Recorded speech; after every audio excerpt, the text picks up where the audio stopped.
노력하면 반드시 보답이 온다는 믿음, 선하게 살면 행복해질 수 있다는 기대, 버티면 언젠가는 웃을 수 있으리라는 희망.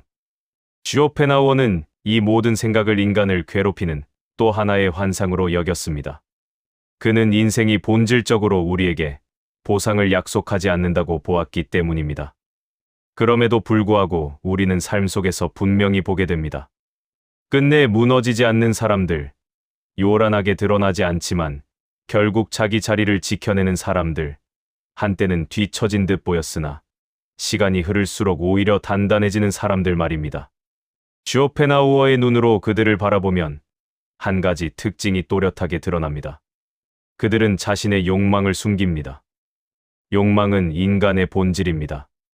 쇼펜하우어는 이를 의지라고 불렀습니다. 이 의지는 쉬지 않고 무엇인가를 원하게 만들며 그 욕망이 충족되지 않으면 고통을, 충족되면 곧 권태를 낳습니다. 그래서 인간의 삶은 늘 두 고통 사이를 오가는 진자와 같습니다. 부족해서 괴롭거나 채워져서 공허하거나. 대부분의 사람들은 이 의지를 숨기지 않습니다. 오히려 적극적으로 드러냅니다.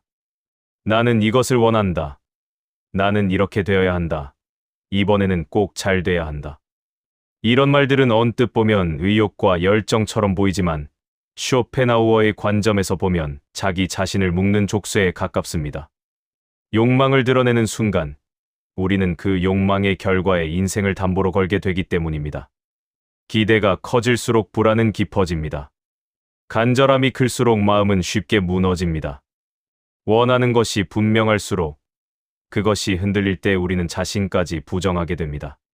쇼펜하우어는 이 상태를 인간이 가장 경계해야 할 상태로 보았습니다. 왜냐하면 이때 인간은 더 이상 자기 삶을 살지 않고 욕망의 심부름꾼이 되기 때문입니다. 그렇다면 결국 잘 될 사람은 무엇을 숨기는 것일까요? 그들은 욕망 자체를 부정하지 않습니다.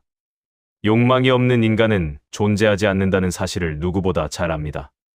다만 그들은 욕망을 앞에 내세우지 않습니다. 그들은 자신의 간절함을 함부로 설명하지 않습니다. 얼마나 잘 되고 싶은지, 얼마나 간절한지, 이 일이 실패하면 얼마나 큰 상처가 될지를 굳이 말하지 않습니다.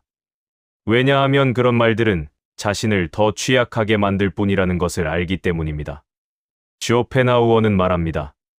인간이 불행해지는 가장 빠른 길은 미래에 대한 기대를 현재의 삶보다 더 크게 만드는 것이라고. 결국 잘 될 사람은 바로 이 기대를 숨깁니다. 이렇게 되지 않으면 안 된다는 생각을 마음속 가장 깊은 곳에 접어두고 그것이 삶 전체를 흔들지 못하게 합니다. 이들은 겉으로 보기엔 담담합니다. 어떤 때는 의욕이 없는 사람처럼 보이기도 합니다. 그러나 그 내면에서는 아주 중요한 작업이 이루어지고 있습니다. 욕망과 자신 사이에 거리를 두는 작업 말입니다. 쇼펜하우어에게 평온은 적극적으로 쟁취하는 것이 아니라 조심스럽게 보존하는 것입니다. 그는 큰 기쁨을 경계했습니다. 큰 기쁨은 반드시 큰 상실을 동반하기 때문입니다. 대신 그는 조용한 상태, 마음이 크게 흔들리지 않는 상태를 인간이 도달할 수 있는 최선의 지점으로 보았습니다. 결국 잘 될 사람은 이 평온을 지키기 위해 욕망을 숨깁니다. 그들은 성공을 인생의 증명서로 만들지 않습니다. 실패를 자신의 가치와 동일시하지도 않습니다. 그래서 넘어져도 완전히 무너지지 않고 늦어져도 자신을 혐오하지 않습니다. 욕망이 삶의 중심이 아니라 삶의 한 부분에 머물러 있기 때문입니다. 쇼펜하우어식으로 말하자면 그들은 의지를 완전히 제거하지는 못했지만 의지의 폭주를 막는 데 성공한 사람들입니다. 또 하나 중요한 점이 있습니다. 결국 잘 될 사람은 자신의 고통마저도 과장하지 않습니다. 욕망을 숨긴다는 것은 고통 또한 과시하지 않는다는 뜻이기 때문입니다. 우리는 종종 괴로움을 크게 말함으로써 위로를 얻으려 합니다. 이만큼 힘들다고 말해야 누군가 알아줄 것 같기 때문입니다. 그러나 쇼펜하우어는 타인의 이해와 위로 역시 또 다른 기대를 낳는다고 보았습니다.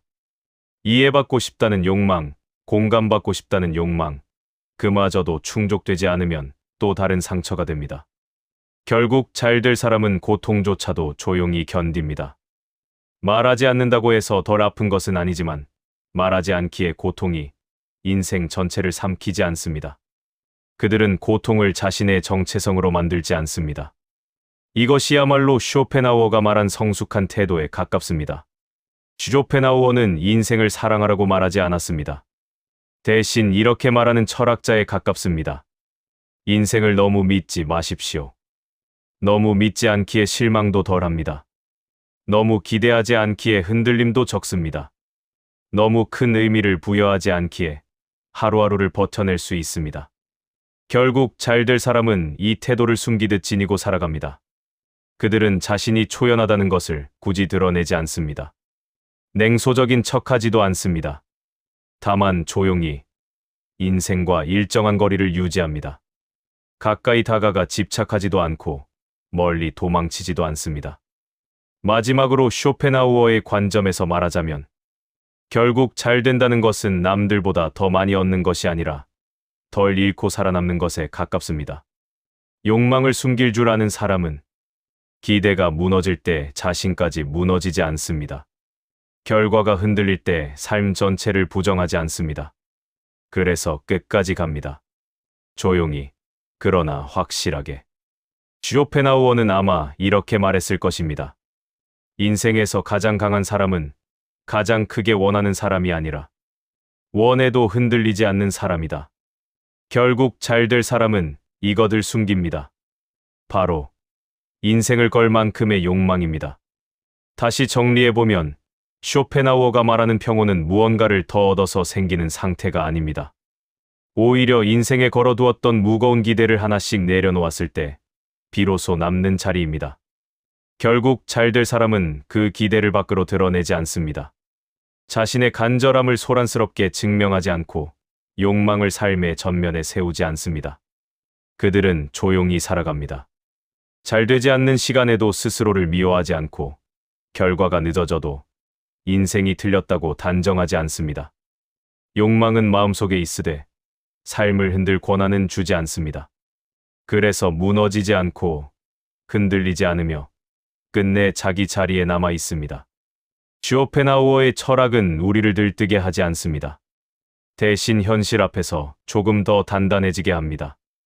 인생이 반드시 보답해 줄 것이라 믿지 않기에 작은 평온에도 감사할 수 있고 큰 실패 앞에서도 자신을 지켜낼 수 있습니다. 결국 잘 된다는 것은 눈에 띄는 성공이 아니라 마음이 먼저 부서지지 않는 것인지도 모릅니다. 욕망을 숨길 줄 아는 사람, 기대를 절제할 줄 아는 사람, 인생과 적당한 거리를 유지하는 사람. 쇼펜하우어가 말한 평온 속에서 그런 사람은 이미 충분히 잘 가고 있습니다. 오늘도 걷는 한 걸음, 한 걸음에도 소중한 순간들이 되시기 바랍니다. 감사합니다.